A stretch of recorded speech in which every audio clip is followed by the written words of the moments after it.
So Virginia or Memphis? Who do you have? I have Virginia beating Memphis. I think it's going to be a close game, but I see Virginia winning their second game in this tournament and going on to the Sweet 16, going the furthest since they got to the Elite Eight all the way back in 1995 when they lost to Arkansas, a team that went on to lose in the title game with Nolan Richardson as their coach. Yeah, I think Virginia has too strong of a defense. I think the guards are going to have a lot of time getting in the paint. Joe Jackson, who's so crafty and sneaky, I think he's going to have lots of troubles with the Virginia length. And defensively, they're so good. They're just one of the best teams. And the one thing about Virginia, they're willing to play those close games. Like, they beat Pitt twice, and the two scores were 51-48 and 48-45. So two close games. So I think all Virginia's games are going to be close. So there is definitely a room for an upset from Memphis. I just don't see it happening. I think their defense is a little too strong.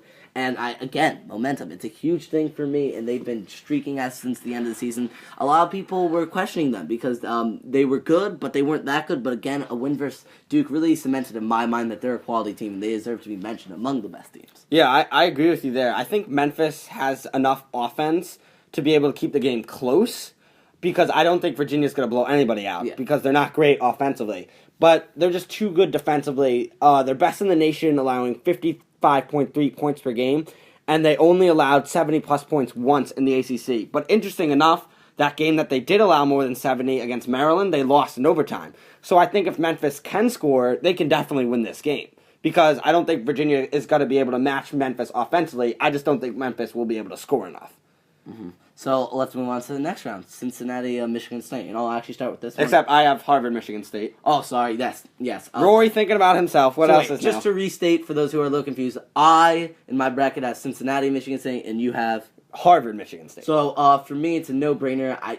Cincinnati, with Kirkpatrick, is literally going to have to score like 70 points for them to win against Michigan State. Could be a little bit of an exaggeration there. Okay, He's not going David Thompson or Elgin Baylor, Will Chamberlain. I'm trying to think of everybody who scored 70 points in an NBA game. I'm not sure if I hit everybody. Ryan? Kobe? Kobe. He got me. 81 against the Raptors. And Royce Barrett, Corey, and everything. Okay, Except picking brackets. As you will see, Harvard's going to beat Cincinnati. Okay. But continue. Michigan State, again, just too strong of a team. Too many scores. I think Cincinnati just doesn't have a second score or third score for that matter. They don't have enough scoring. Aside from Kilpatrick, yeah. Aside from Kilpatrick. I agree with Roy. I mean, Titus Rubles and Justin Jackson. Jackson's a great rebounder, but I just don't think offensively they'll have enough to go with Michigan State. And one thing in that game, Gary Harris... If that were to happen. Yeah, if Gary Harris matches up with Kilpatrick, I think that could be the best one-on-one in the tournament. Definitely. Gary Harris has been one of the most consistent players in the entire field of any player. And he's really one of the best players. It's just he doesn't get that publicity because Michigan State as a team is so good, whereas guys like Bryce Cotton and Kilpatrick are just like the best players, by far. I just think sometimes Harris isn't assertive enough. Mm-hmm. Kind of reminds me of like Ben McLemore a little bit from last year. But when Harris does step up, he's a really good three-point shooter. I think that he'll have enough to push Michigan State over against Cincinnati. Yes. So, next matchup. Wait. Yours. Do you think Michigan State's going to be Harvard? Oh, excuse me. Excuse me. I keep on talking about Michigan State against Cincinnati. It doesn't matter who's Michigan State's playing. They're going to beat Harvard. I really like Tommy Amaker. Love this story. I do not have Harvard giving them really any much of a trouble. I think Michigan State wins that game. Gary Harris, no matter if it's against Cincinnati or Harvard, he's got to show up and play. I like Michigan State beating Harvard. So, Roy and I both have a Virginia-Michigan State Sweet 16. Yes, we do, in the top part of the East bracket. So, let's go to the bottom half. Providence. I have Providence for Iowa State, and you have UNC? I have North Carolina against Iowa State. So, Iowa State, again, it's kind of like the Michigan State. I think Bryce Conn is just not going to be able to contest with the trio of Niang, Kane, and Ejim. I think that's an easy win for Iowa State. Yeah, I think in my matchup, because I have North Carolina here, I'm not going to forget again this time. That's good. But I just think that Carolina doesn't have enough offense to stay with Iowa State. During the season, Carolina was sixth to last in points from threes, and I think that's important to get against a team like Iowa State, who can get so many points in bunches. I mean, in any upset, 3 points are important. Yeah. I would really consider this an upset. I think Iowa State is that good of a team. So do I, and I think that just with guys like Kane and Ejim, as Rory said, I think they just Iowa State's going to have a little too much offense for North Carolina to deal with. But UNC does have that potential with Page and with McAdoo. They have that talent. If just Leslie McDonald can come into his own and knock some 3-point shots down, that could be a close game if that were to happen in your bracket. No, I agree with you. I just think Kane's a little too big for Page, and I think that's going to really help Kane be able to guard Page defensively and also offensively. I think Kane's a really unique point guard because we talked about Anderson yesterday, how he's so big. I think Kane is faster, but he's also 6'5" still. Yeah. So I just like Iowa State in that point guard. It's kind of like Tyreek Evans. He gave so many teams trouble because he was just so awkward. He was so big for a point guard. So it's kind of like I see a little comparison between the two. Tyreek Evans, the worst player I've ever seen to average 16, 5, and 5. Basically, unbelievable. Corey, you're definitely not ripping Bill Simmons or anything. Don't worry. I'm not. Bill Simmons, if you're listening to this, we're sorry. We love you. I didn't rip him. That was the longest pause ever. Okay, Corey, back to the point. All right, back to the point. All right, so next matchup. I don't know what just happened there. All right, we have UConn as the 7 seed against Villanova as the 2 seed. And Rory? This is where the upsets come in for both of us. We are both picking UConn over Villanova. See, this is the only problem with doing a bracket with your brother. When you're talking in the streets of Tel Aviv, you're talking about the games, and we're both discussing who we like as upsets, and we will convince each other of these upsets, and we both have Villanova. I'm like Corey. I mean, we both have UConn. Corey, messing up a lot today, but I'm like Corey. I see UConn pulling the upset. He's like, That's not what happened. I said I like Napier a lot, and Roy then proceeded to say, UConn can beat Villanova. Well, let's not fight. Let's just agree. Connecticut is I think the better team. Yeah. I think Napier is it's so good of a player. I just think Villanova's a little too streaky, and they showed it versus Seton Hall. They played terrible in that first half. And if James Bell doesn't have a good game, they struggle a lot, and I think they just don't have enough stability around the team as a whole. But I think one thing, like we talked about, Connecticut being a small team, Javon Pinkston, in order to win that game, Javon Pinkston, Villanova's premier forward, is going to have a big game for them. Yeah, I think that if UConn is going to pull off this minor upset of old Big East foes, I think that the big game is going to have to come from DeAndre Daniels, who's like the UConn's one good forward, because so much comes from Boatwright and Napier. If they can get some inside presence from Daniels, I think that could really help Napier open up the lane for him, and I could see UConn beating a Villanova team that shoots 46% from the field, 86 in the nation, isn't great shooting team, shoot a lot of threes. I just think that Napier's going to have a really good game, having a Kemba-like moment, another Kemba comparison. We've done like 18 now. Everyone in the tournament is Kemba Walker. Yeah. Let's face it, anyone who's pretty good. Yeah, I mean, he does play for the Bobcats, so it's a consolation to be mentioned here. Although they're in the playoff picture right now in the East. They're still the Bobcats. I don't know. Can you even consider the East a conference? Yeah. And I mean, this East bracket isn't giving much to the East as well, but... All right, so now we're in the Sweet 16. Rory has Virginia and Michigan State versus Iowa State, Connecticut. I can tell who I pick, Corey. Thank you. And I also have Virginia, Michigan State, Iowa State, Connecticut. So we do have the same exact Sweet 16. Wow, Corey, copying me again. All right. So we'll start at the top. Virginia, Michigan State, 1 versus 4. And this is where I'm gonna get a lot of hate if any of you comment in the description because I have Virginia beating Michigan State. Now, hold on. I have Michigan State beating Virginia. Let me prove my point. I didn't copy you in everything, because you're wrong here. Okay, Corey. Let the games happen first. So, Virginia is just so strong defensively. I think they'll be able to shut down Payne and Dawson. Now, I really examined Virginia close. I watched, actually, a lot of the Duke games, so I were able to see them play. And they're just... defense is it's so good. It's really fun to watch. I mean, obviously most people want to see the points, but seeing their defense just as a fan of the game, it was amazing to see. They contest every shot. You're never going to get a free shot with them. They're always going to contest the shots, and they're 7th in shooting percentage against. So, I mean, they make you take those contested shots. But their defense in the paint is actually better than their defense outside. And Michigan nothing comes easy against Virginia. And Michigan State's not a great 3-point shooting team, so they kind of have that checked. And against Talib Zana, a great power forward, kind of like a mix of like Dawson and Payne, but kind of like just showing a good forward who they went up against. They held him to only 2 points, so they're able to stop big forwards. And that's why I think Virginia just has that little bit that Michigan State doesn't on the defensive half, which is going to carry them into the Elite Eight. All right. When Talib Zana is being called a great power forward, basketball has become a really small game. But Corey, that was good. I'll give you that one. Thank you. Finally, he gives me some credit. All right. I have Michigan State topping Virginia. Now, let me concede a few things to you, Roy. First, I really like teams who have momentum going into March Madness. Virginia's 16-1 since the middle of January. But Michigan State too, momentum. Exactly. So if we look at a few of the past champions, Louisville won 16 in a row in their title year last year. UConn won 11 in a row in the Kemba year. Kansas won 13 in a row in that 2008 title year. Oh, so Virginia will win. Thanks, Gore. No, I recognize the fact that Virginia's on a roll. But here's the part that concerns me. Virginia's leading scorer is averaging 12.6 points per game. That's not a lot. Yeah, not a lot. So if we look back in the history of college basketball champions, in 2012, Anthony Davis averaged around 14 a game for Kentucky. Also a power forward. I mean, a lot of rebounds and blocks, so take it at that. In 2008, Brandon Rush led Kansas, only 13 a game.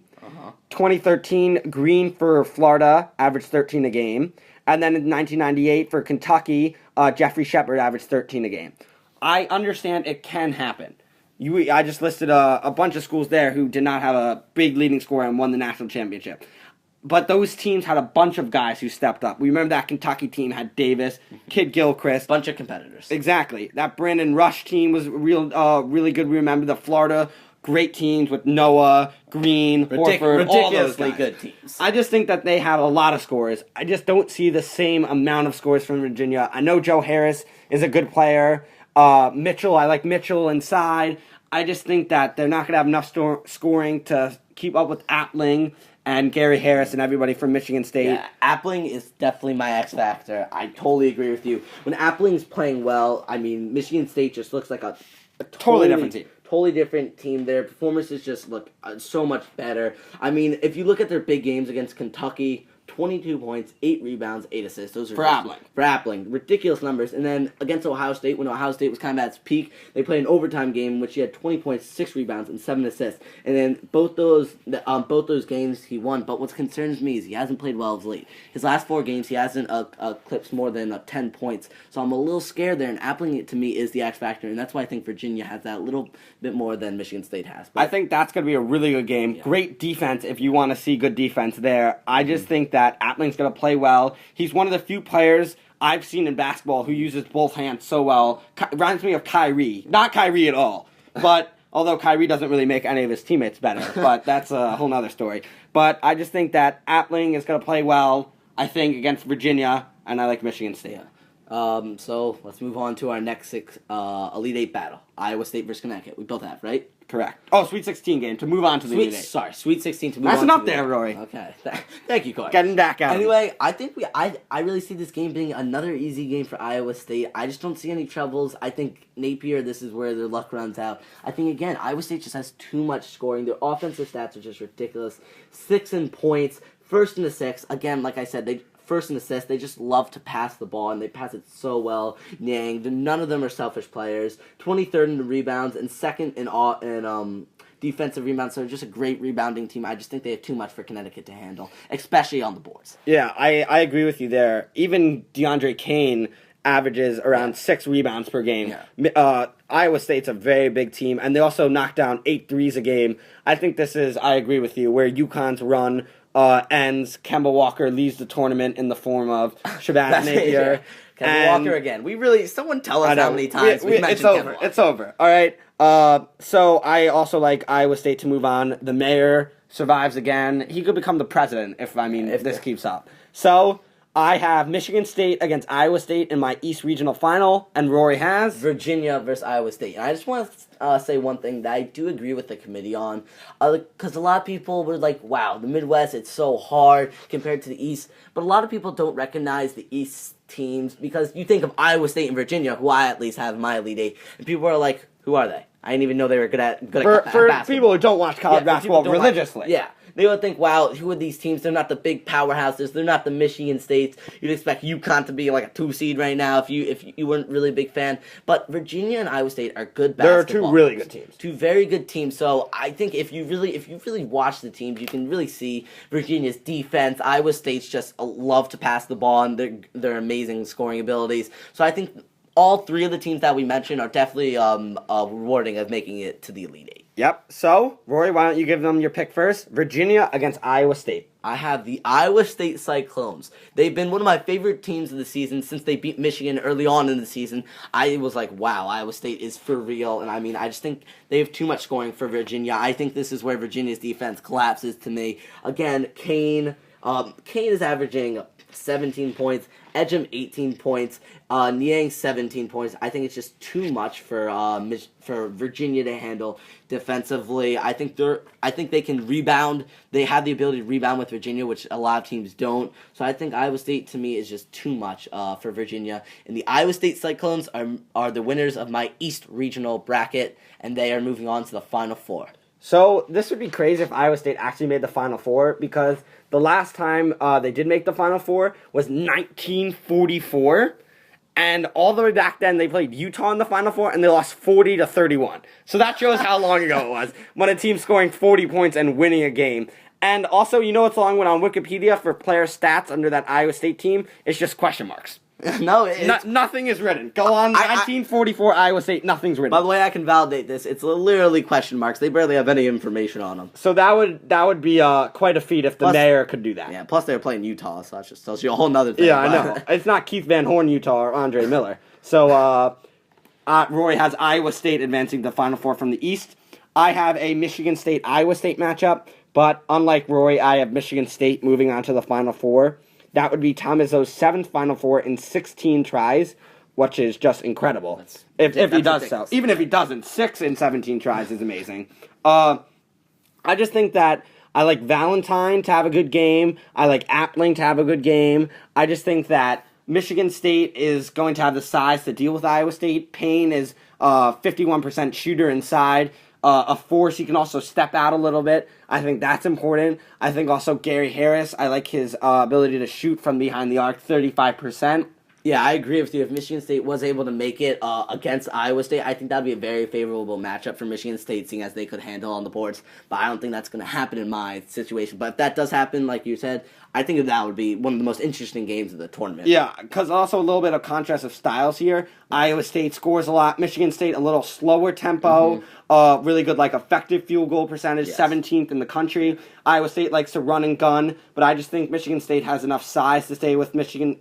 Michigan State has enough size to stay with Iowa State. Hey, but don't downplay my Iowa State's shooting percentage. I mean, they're 6th in the country in shooting. No, there's no doubt Iowa State can really score. I just think Michigan State would be able to slow down the tempo, play at their pace. I think that Appling is starting to come back. I think as much as the South region depended on Embiid and his injury, I think the East region depends on how Appling plays. Yeah, no, Appling is the X factor for Michigan State. So if Appling plays well, I think that Michigan State wins the East.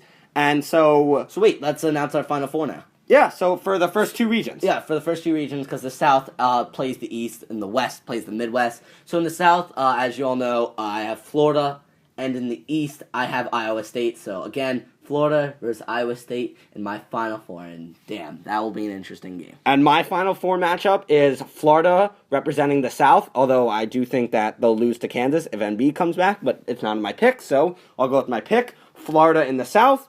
And in the East, I have Michigan State reaching the Final Four to play Florida. So that's our video, guys. Thank you for tuning in. And just a quick note, technology-wise, we will be splitting this into 2 videos. We went so long, we just kept on talking. I mean, we just love college basketball, let's face it. What can we say? So due to the length, there will be 2 videos, and there will be major technological changes to come. But you'll hear about that a little later. Thank you for tuning in, and that is our East Region Breakdown. All right, thanks, guys. I couldn't let Roy finish, so thank you for watching. Bye.